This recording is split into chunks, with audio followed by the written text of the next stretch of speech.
what does the ISP say about your solar panels, putting power back into the grid? What do they say if it's part of the network about your batteries and your electric car? What if they say it's a hot afternoon, turn your air conditioners off, and all you people who have Teslas or build your owns that are electric, we need the power, so go and plug them back into the system. That's right. Has anyone thought, what does the ISP say about who owns that generation capacity when we get a bit further down this road? Exactly right. So let me try to explain it, because this is one of the, I think, just inexplicable, absolutely fatal flaws. And by the way, John, this is something that's already been called out. Do you think anybody's aware that this is coming? No, they're not aware. Because it is coming. That's why we have to talk about it. If we go to a renewables dependent system, you'll lose control. You'll lose control. You'll have to. That's exactly right. Some authority is going to have to say, we don't need your power, we do need your power. Yeah. Plug your Tesla in. Yep. Plug it out. Because we need his power back. That's right, yes. That's right, yes. No, you can't drive to work tomorrow because we need the power out of it.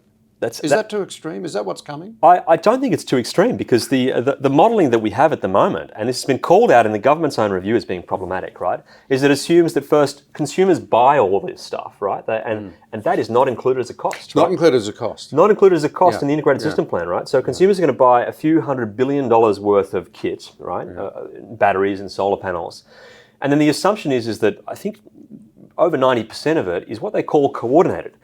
Coordinated is key for someone else being totally in control of how it gets used, right? So the discharge of your batteries will be up to someone else. You will be coordinated, right? Or orchestrated, right? There is some other conductor out there. And that is necessary, absolutely necessary, for the integrated system plan to be able to pretend that it produces reliable power. But how are we going to get everyone coordinated, and what will you have to pay them to be able to kind of coerce them to do that sort of stuff? The ISP says, we'll solve it later. Interesting problem, we're working on it, right? But it is basically not going to work, because when you try to induce someone to change their behaviour, that's a cost. That's their living standards going down. If you say you can't drive to work today, or you can't go and pick up your kids at the right time because we need your car to supply. Power. That's right. That is a cost. That is living standard slippings. And the integrated system plan has made no attempt to quantify those costs. Right? But it clearly recognises that coordination is required. Necessary. Absolutely, right? So, and here's the other funny thing, John, is that there's one scenario which has a little bit less of this coordination and less of these home batteries. And that scenario, actually, they've included a collapse in industry, all right? So, and it's been typically, it's been said very recently, it's been made out that this is something because the coalition has said that we think that scenario is more realistic, because probably there's less electrification, less investment in these consumer energy resources.